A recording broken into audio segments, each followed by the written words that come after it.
sobre esse texto, olhando a vida com a perspectiva de Deus. Observe, irmãos, a história do Natal é muito conhecida por nós. Todo mundo sabe do Espírito Santo que fez a obra na vida da Virgem Maria. Ela concebeu, deu à luz um filho. Nós conhecemos os relatos dos anjos, os pastores, a manjedoura, a falta de lugar, toda a dificuldade que eles enfrentaram. Nós conhecemos todas essas histórias. As crianças cantaram e contaram toda a história. Talvez, se fosse para ficar aqui só contando a história do nascimento de Jesus, nem precisava mais, porque as crianças já fizeram isso com competência. Contaram toda a história do começo ao fim a respeito do nascimento de Jesus. Mas eu fiquei pensando, amados irmãos, o que trazer para nós meditarmos nessa noite a respeito do Natal, a respeito do nascimento de Jesus. Essa história tem alguns personagens, dos quais Jesus é o principal. Há um outro personagem também muito conhecido, que é a personagem da Virgem Maria. Nós sabemos que ela era uma virgem, uma jovem que estava noiva, e ela ficou grávida sem que tivesse o contato, a relação íntima com um homem, e sem que pudesse receber o sêmen masculino. Ela se achou grávida. Isso é uma coisa extraordinária, é uma coisa espetacular, é um grande milagre. Nunca se viu algo parecido, e não existe nem antes e nem depois. Mas tem um personagem nessa história que passa despercebido, mas que tem muito a nos ensinar. Eu quero pensar um pouquinho, irmãos, agora, olhando para a história do nascimento de Jesus, sob a perspectiva de José. José aparece de forma muito tímida, muito distante até, poderíamos dizer assim. E nós muitas vezes deixamos de perceber um ensinamento tão grande que José tem para nos dar. E eu quero pensar nessa noite com os amados irmãos sobre isso. Porque observe, meus irmãos, nós lemos aqui o Evangelho de Mateus. Mateus conta a história do nascimento de Jesus na perspectiva de José. Mas ainda assim, mesmo no relato de Mateus, nós temos uma tendência de dar uma ênfase maior à figura de Maria como a mãe. O Evangelho de Lucas, ele conta a história do nascimento de Jesus na perspectiva de Maria. Depois você pode fazer esse exercício em casa. Você lê a história do nascimento de Jesus no Evangelho de Mateus, e você lê a história do nascimento de Jesus no Evangelho de Lucas. Mateus vai contar a história de José e Lucas vai contar a história de Maria. Marcos e João não contam a história do nascimento de Jesus. Jesus já aparece sendo batizado nos evangelhos de Marcos e de João. Mas o que é que Mateus nos ensina? Observe, meus amados irmãos, os dois evangelhos, Mateus e Lucas, nos contam que havia um compromisso entre José e Maria. O texto vai nos dizer que Maria estava desposada com José. Eu peço que você fique com sua Bíblia aberta. Observe aí o verso 18, que Mateus diz assim: ora, o nascimento de Jesus Cristo foi assim. Então veja que mesmo Mateus, que conta a história de José, ele começa falando de Maria. Estando Maria, sua mãe, desposada com José, sem que tivessem antes coabitado, eles não tiveram contato, relação íntima antes, Maria achou-se grávida pelo Espírito Santo. Veja, irmãos, o que era que havia entre José e Maria naquele momento? Hoje a gente chama de noivado. Então o casal começa a namorar, né? Um jovem e uma jovem, um rapaz e uma moça começam a namorar. Depois de um tempo de namoro, naturalmente vem o noivado. Depois de um tempo de noivado, vem o casamento. E depois do casamento, vem os filhos. Esse é o processo natural. Na época de Jesus, no tempo do nascimento de Jesus, a cultura do casamento lá em Israel era um pouco diferente da cultura que nós temos aqui hoje. O que a Bíblia chama de estarem desposados era uma espécie de um contrato social que era feito perante a justiça, naquilo que seria na época o cartório, né? O que seria o cartório da época. Então os noivos iam lá e firmavam esse contrato. Era um compromisso legal que era firmado perante a justiça. E observe, amados, por que nós dizemos que era um pouco diferente de hoje? Porque ali eles já eram considerados perante a lei daqueles dias, já eram considerados marido e mulher. Eles já tinham uma certidão, a gente poderia dizer assim, né? Como se fosse nos nossos dias, eles já tinham uma certidão de casamento. Havia já um contrato, havia um compromisso legal perante a lei, e a mulher já era considerada esposa do marido. Observe no verso 20, ele diz assim: enquanto ponderava nestas coisas, eis que o anjo apareceu em sonho e disse: José, filho de Davi, não temas receber Maria, tua mulher. Maria, no verso 20, é chamada tua mulher. No verso 19 também, o verso 19 diz assim: José, seu esposo de quem? De Maria. Verso 24 diz assim: despertado José do sono, fez como lhe ordenara o anjo do Senhor e recebeu sua mulher. Mas observe,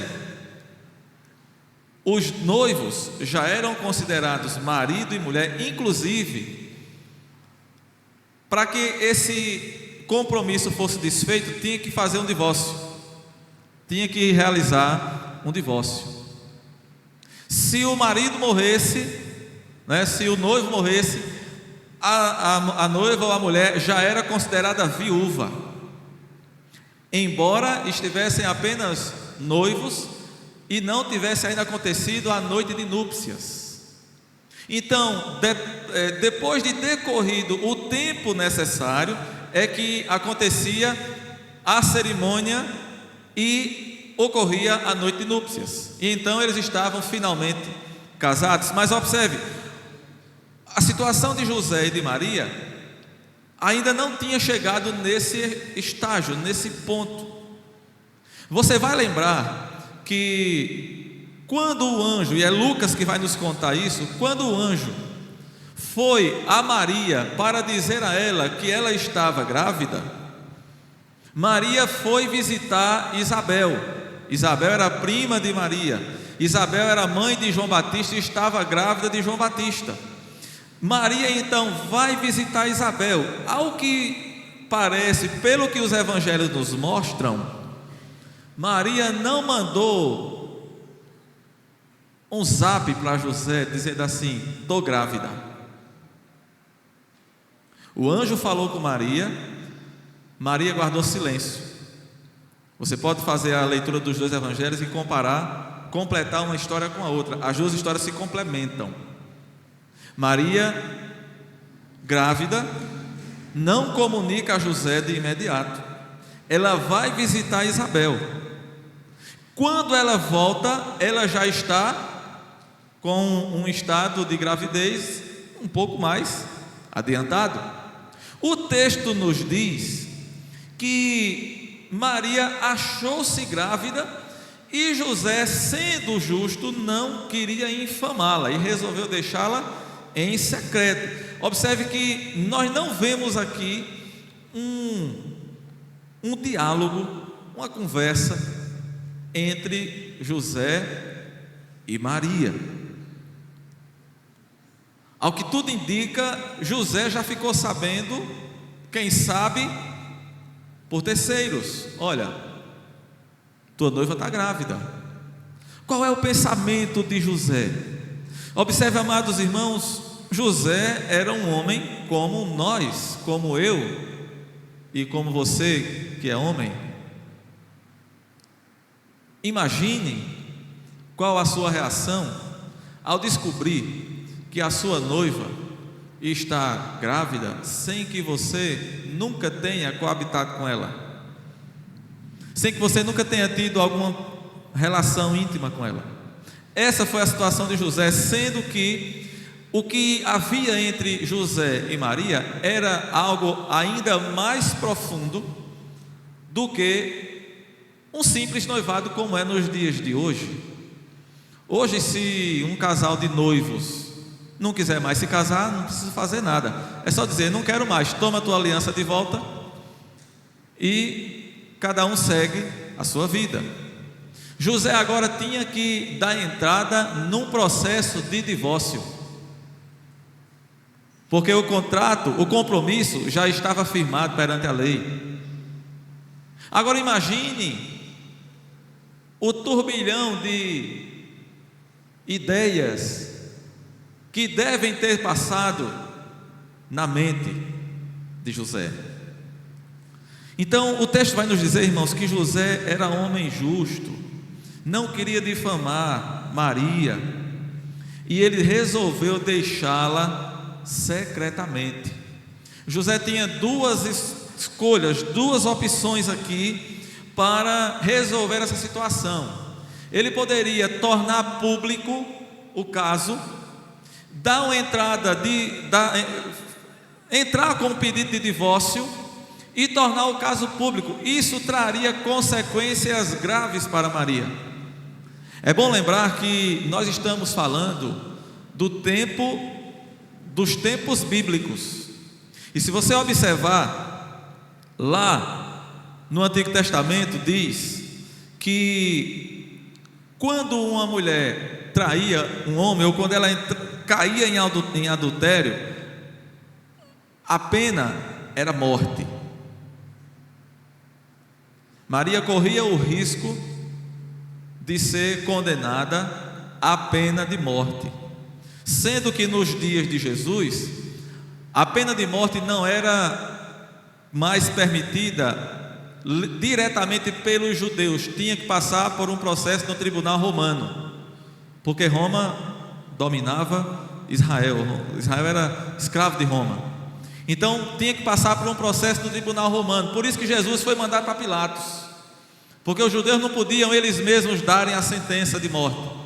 Mas a lei dos judeus era essa: a mulher pega em adultério será apedrejada, ela e o homem adúltero, aquele que adulterou com ela.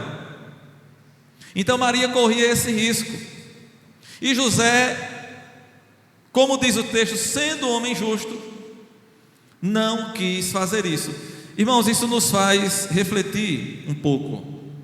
Veja, nós estamos aqui pensando sobre olhar a vida com a perspectiva de Deus. E eu já faço aqui uma aplicação para nós, uma reflexão para nós. Quando nós precisamos tomar uma atitude contra alguém, ou numa situação em que alguém nos feriu, alguém que nos prejudicou, você pode imaginar o tamanho do prejuízo que José estava sentindo. Ele poderia ter esbravejado, ele poderia ter tornado esse caso público, ele poderia ter invocado o poder da lei, ele poderia ter dito: eu não quero nem saber,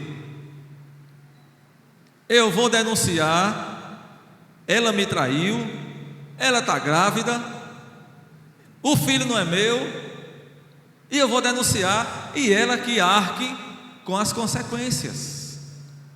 Talvez eu e você agiríamos dessa forma. E quantas vezes nós agimos de forma pior em situações muito mais simples. Em situações muito mais simples. Tem uma fala do reverendo Charles Spurgeon que ele diz assim: quando nós precisamos fazer algo grave, devemos escolher a forma mais terna.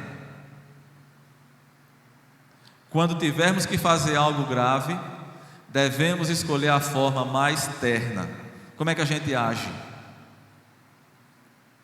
É como eu costumo dizer: quando se trata de julgar o pecado dos outros, nós somos impiedosos na maioria das vezes.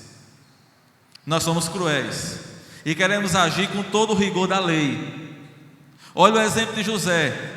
Até esse momento aqui, José era o prejudicado da história.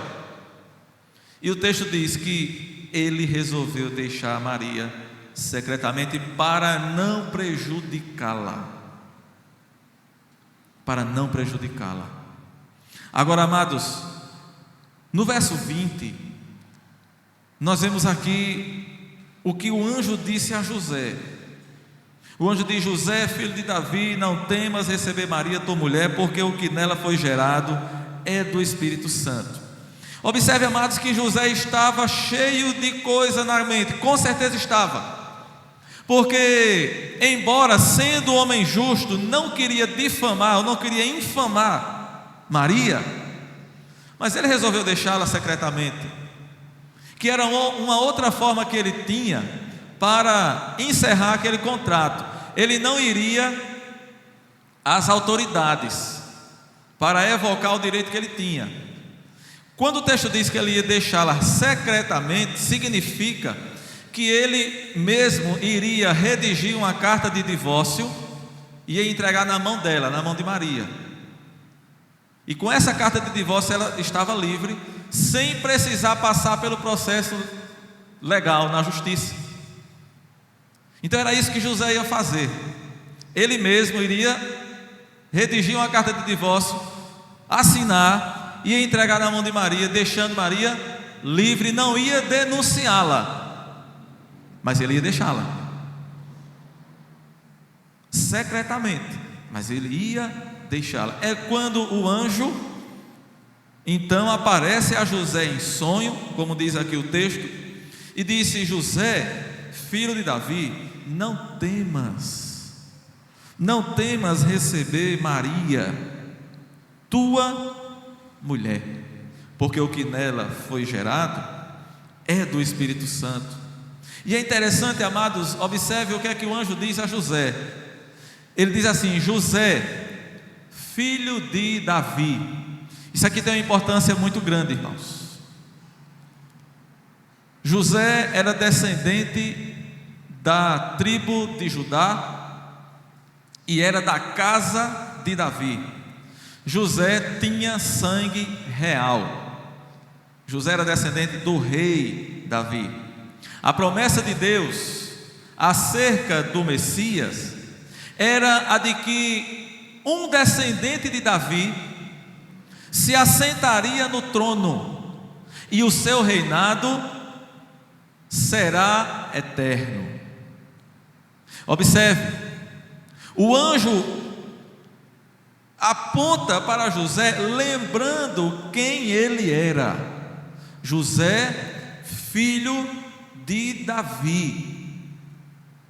Observe, amados irmãos, que José, ele não deveria rejeitar aquele filho de Maria que, de fato, biologicamente falando, não era dele. Biologicamente falando, Jesus não era filho de José. Mas hoje está dizendo: você não pode rejeitar esse filho. Sabe por quê? Porque esse filho, ele será o rei. O que está no ventre de Maria não é fruto de um adultério. O que está no ventre de Maria não é fruto do pecado. José não deveria rejeitar nem Maria e nem o filho. Pelo contrário, naquela situação em que Maria se encontrava, agora grávida, imagine o que é uma moça jovem, porque Maria seguramente era bem jovem ainda. Não vou aqui tentar adivinhar quantos anos ela tinha, mas seguramente ela era bem jovem. Imagine o que era, especialmente naqueles dias, uma moça solteira que estava com um compromisso marcado, um compromisso firmado, se achar grávida. Como seria a vida daquela mulher? Como seria a vida de Maria? Então José precisava suprir a necessidade de Maria, ele não poderia rejeitá-la. O que estava no seu ventre era a obra do Espírito Santo. Maria não foi infiel a José, ela era serva do Altíssimo. Quando o anjo aparece a Maria, ele diz: salve agraciada, bendita és tu entre as mulheres. Quando ela recebeu a notícia do anjo, e então nós vamos encontrar lá no capítulo 2 de Lucas, o cântico de Maria, o que é que ela diz? A minha alma engrandece ao Senhor, e o meu espírito se alegra em Deus, meu Salvador. Porque, palavras de Maria, porque ele atentou para a humildade da sua serva. Maria era serva de Deus. Ela não era uma mulher infiel, como José estava pensando. Mas ele não podia pensar diferente. O que nos chama a atenção é a atitude que ele teve. Agora observe, amados, o anjo diz uma coisa a José importante. Ele diz assim, verso 21: ela dará à luz um filho, e lhe porás o nome de Jesus, porque ele salvará o seu povo dos pecados deles. O anjo então ele mostra a José a missão de Jesus. Observe, irmãos, o nome de Jesus descreve a sua missão. Ele se chamará Jesus. Tu lhe porás o nome de Jesus, porque ele salvará o seu povo dos pecados deles. Nos tempos bíblicos, quando as pessoas iam escolher os nomes dos filhos, eles colocavam nomes com um propósito. Eles escolhiam nomes que diziam respeito à vida e à personalidade que aquele filho teria, ou muitas vezes ao motivo pelo qual aquele filho foi concebido. E não foi diferente com Jesus. O nome dele foi chamado de Jesus, foi colocado de Jesus, porque Jesus significa Deus é salvação. Deus é Salvador. É isso que significa o nome Jesus. O nome de Jesus é a versão, do nome de Josué no Antigo Testamento.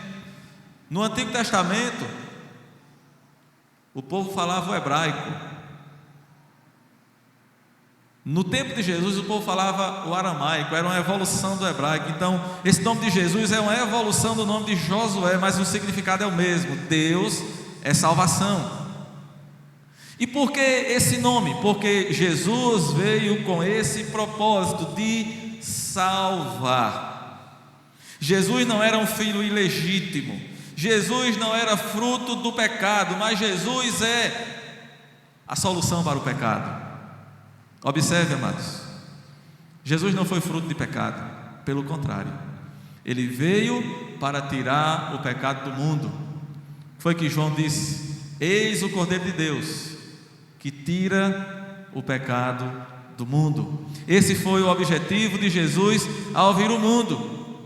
E João, lá no capítulo 3, verso 17, registra: porquanto Deus enviou seu Filho ao mundo, não para que julgasse o mundo, mas para que o mundo fosse salvo por ele. E é interessante, irmãos, porque o salmista, no Salmo 130, verso 8, ele já diz: é Ele. O salmista aqui está referindo-se a Jesus, é um salmo messiânico. E ele diz assim: é Ele quem redime a Israel de todas as suas iniquidades. Observe, amados, que tudo o que está no Antigo Testamento aponta para Jesus. Todas as promessas de Deus apontam para Jesus. Os patriarcas falaram dele, falaram a respeito de Jesus. Os profetas apontaram para ele, para Jesus. O Cordeiro da Páscoa era um símbolo dele, de Jesus. O tabernáculo lá no Antigo Testamento apontava para ele. A Arca da Aliança era um símbolo dele, de Jesus. As festas de Israel, os sacrifícios realizados no templo e o próprio templo, tudo apontava para ele. O sábado era uma sombra dele. Jesus é o descanso eterno dos santos, dos salvos. Jesus é aquele que dissipou toda a sombra. Jesus é a realidade, Jesus é a concretização de tudo aquilo que era promessa e de tudo aquilo que apontava para Ele. Então Ele agora é a concretização, Jesus é a consumação de todas as coisas. Essa é a missão de Jesus. Foi isso que o anjo veio dizer a José, quando ele disse: o nome dele vai ser Jesus, porque ele salvará o seu povo dos seus pecados. E no verso 22, os versos 22 e 23, nós encontramos o cumprimento das promessas de Deus. Observe, no verso 22, o evangelista Mateus diz: ora, tudo isto aconteceu para que se cumprisse o que fora dito pelo Senhor por intermédio do profeta: eis que a virgem conceberá e dará à luz um filho, e ele será chamado pelo nome de Emanuel, que quer dizer Deus conosco. Observe, amados, o nascimento de Jesus não foi fruto do acaso. O nascimento de Jesus foi o cumprimento das profecias, das promessas de Deus. Observe o livro do profeta Isaías, no capítulo 7, no verso 14, o texto diz assim, Isaías 7,14: portanto, o Senhor mesmo vos dará um sinal, eis que a virgem conceberá e dará à luz um filho, e lhe chamará Emanuel. Observe que o texto aqui diz que é uma virgem que vai conceber. O profeta Isaías, ele fala disto. Então o evangelista Mateus, ele aponta para esta fala de Isaías, e ele cita literalmente aqui a fala de Isaías em 7,14, quando diz: eis que a virgem conceberá e dará à luz um filho, e ele será chamado pelo nome de Emanuel. Aí Mateus vai e explica, porque Isaías não faz ele não explica isso, mas Mateus explica, está entre parênteses aí na sua Bíblia, que quer dizer Deus conosco. O nome de Jesus também significa dizer que Ele está conosco. E aqui, meus amados irmãos, nós vemos a verdade de quem é a pessoa do nosso Salvador. Observe que quando o anjo diz a José que ele será chamado Jesus, é porque ele salvará o seu povo. Observe, o anjo aponta para a expressão: ele salvará o seu povo. O que isso quer dizer? Isso quer dizer que Jesus é homem. Isso quer dizer que Jesus tem um povo. Ele faz parte de um povo. A Escritura nos diz que a salvação vem de onde? Vem dos judeus. Jesus era judeu. Ele salvará o seu povo, embora que o povo de Jesus, ele abrange não só os judeus, mas todo aquele que nele crê. Ele salvará o seu povo dos seus pecados. Quando ele diz que o seu nome será Emanuel, o que é que significa Emanuel? Deus conosco. O que é que o anjo está dizendo aqui a José? o teu filho é Deus. Ele é Deus. Jesus não é só humano. Jesus não foi um homem como qualquer um outro. E alguém pode perguntar assim: ô pastor, mas ele não poderia não ter nascido de uma maneira natural? Porque tem pessoas que questionam a virgindade de Maria, e tem pessoas que dizem: mas como é que pode uma mulher engravidar sendo virgem, sem ter contato com o homem? Quem já viu isso? Como é que pode? E ele não poderia não ser filho de José, biologicamente falando? Não poderia. Sabe por quê, meus amados? Porque se Jesus Cristo fosse filho de José, eu estou falando biologicamente, eu estou biologicamente falando aqui. Se Jesus Cristo fosse filho de José e Maria, por geração ordinária e natural, como todos nós nascemos, ele teria sido uma pessoa como todas as outras, participante do pecado, participante da culpa de Adão. Nós herdamos dos nossos pais a natureza pecaminosa. Jesus, como foi concebido por obra do Espírito Santo, ele não herdou a natureza pecaminosa, por isso ele é totalmente capaz de nos salvar, como diz o autor de Hebreus. Ele é capaz de salvar totalmente aqueles que por ele se chegam a Deus. Porque se Jesus fosse filho de um homem natural e de uma mulher natural, ele não teria a capacidade de nos salvar, porque ele teria herdado a natureza pecaminosa. Por isso foi preciso que Deus realizasse uma obra extraordinária para o nascimento do nosso Senhor e Salvador Jesus Cristo. E observe, meus amados, que José então, ele foi obediente. O verso 24 diz: despertado José do sono, fez como lhe ordenara o anjo do Senhor, e recebeu sua mulher.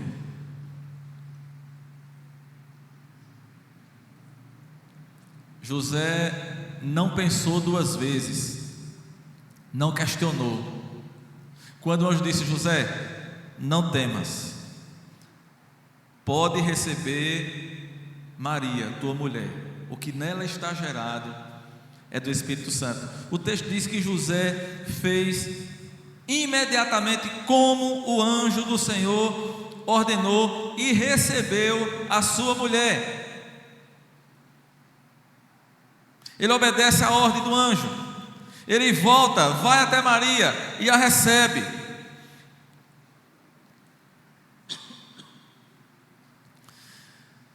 E finaliza então o processo do casamento. Agora eu quero chamar a sua atenção para uma coisa. Nós estamos já concluindo, mas eu quero chamar a sua atenção para uma coisa. Atente para isso. José recebe Maria, sua mulher. Ele conclui o processo legal de casamento, trazendo para si a sua mulher. Mas observe o que diz o verso 25. Contudo, não a conheceu, enquanto ela não deu à luz um filho, a quem pôs o nome de Jesus. Eu quero que você preste bem atenção a isso aqui, especialmente se você ainda não é um crente, porque é uma dificuldade muito grande para muitas pessoas, porque há uma crença que a Bíblia não ensina. A Bíblia não ensina a virgindade perpétua de Maria. Isso não está na palavra de Deus. Deus não ensinou isso. Isso é uma crença recente, mais recente, na história da igreja. O texto aqui é muito claro. Não tem como ser mais claro do que isso. O texto diz que José recebeu a sua mulher, contudo, não a conheceu enquanto ela não deu à luz um filho, a quem ele pôs o nome de Jesus. O que é que significa isso? O que é que Mateus está nos ensinando aqui? Mateus está dizendo que José tomou Maria para si, trouxe Maria para sua casa e não teve relações com ela enquanto Jesus não nasceu. Mas depois que Jesus nasceu, José e Maria tiveram uma vida de marido e mulher, como deve ser a vida de todo marido e mulher. É isso que esse texto está nos ensinando.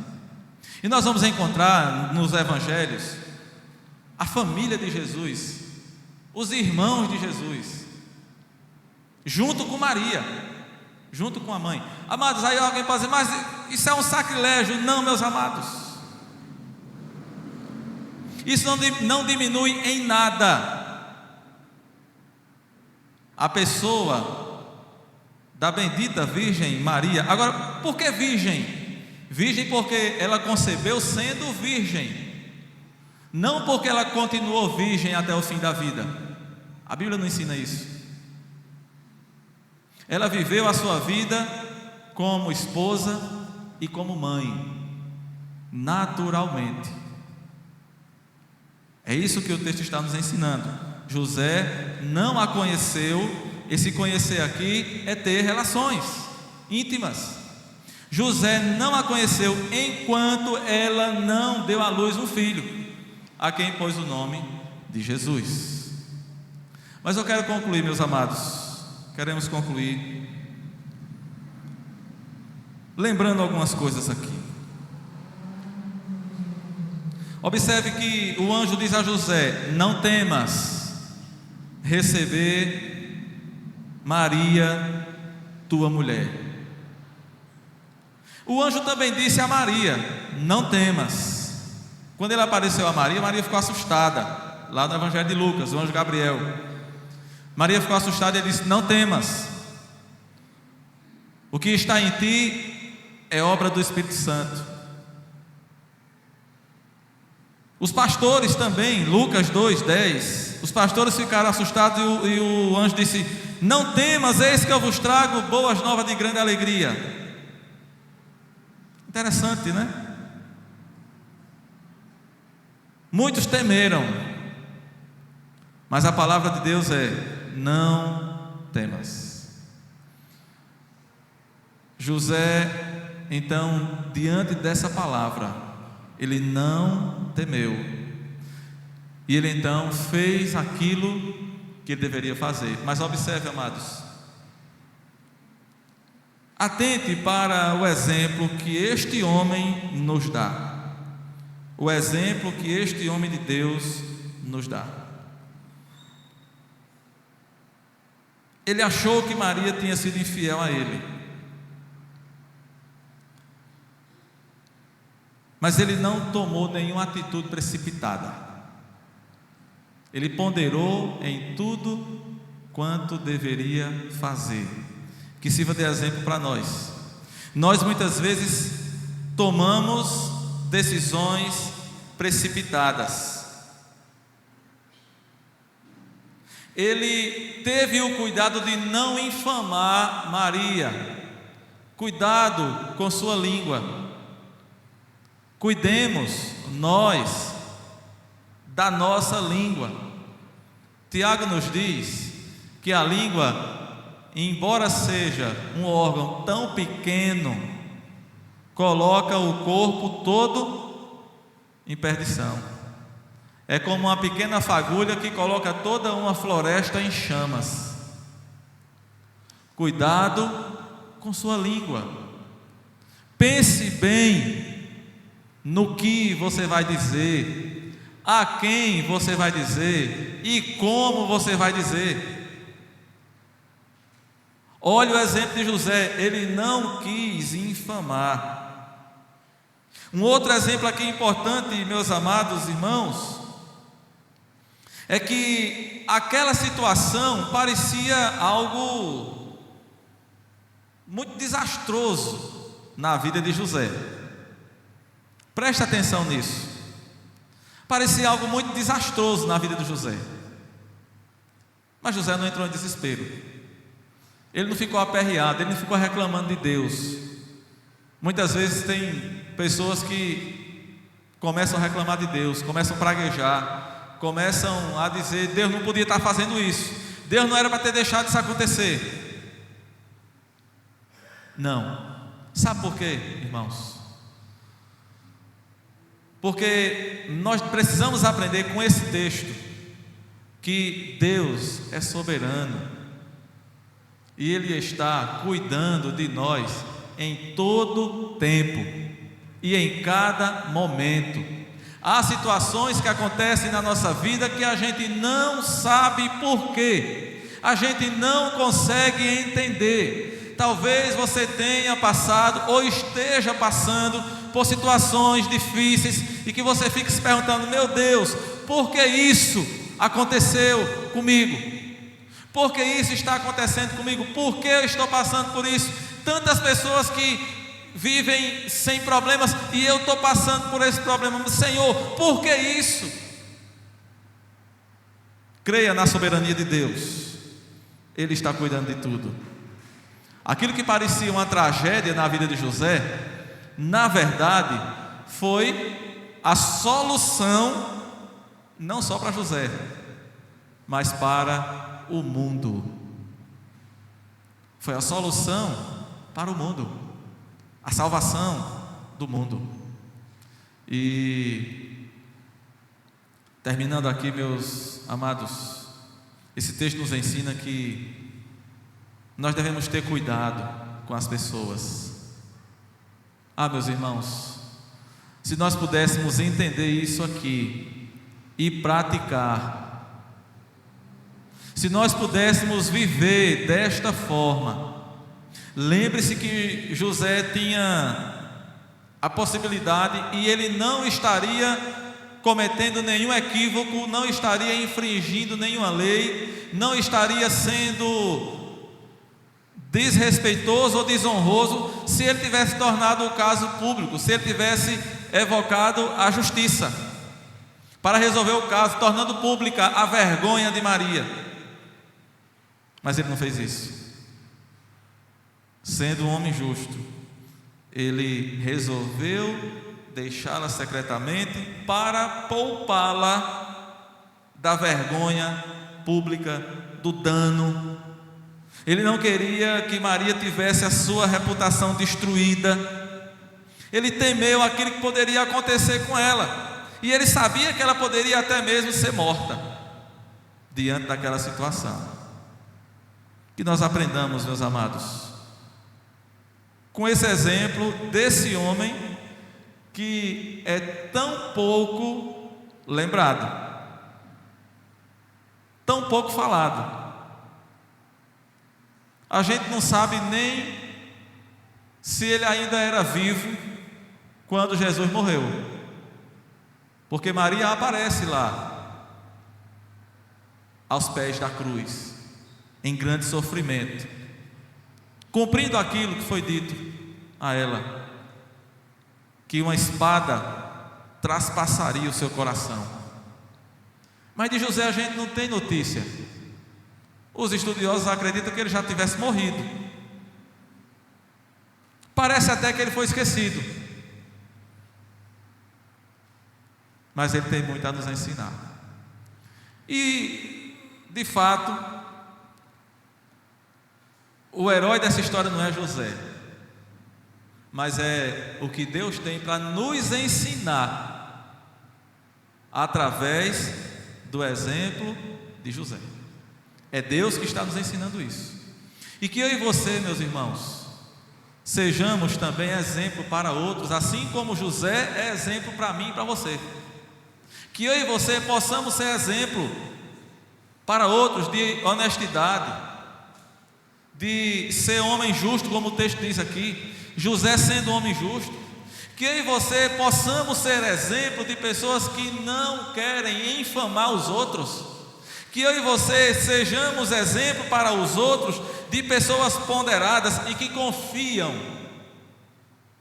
na soberania de Deus, e que confiam que Deus está cuidando de todas as coisas e de cada coisa que acontece. A Escritura nos diz que tudo coopera para o bem daqueles que amam a Deus. Portanto, meus amados, que nós nos lembremos disso. Jesus nasceu.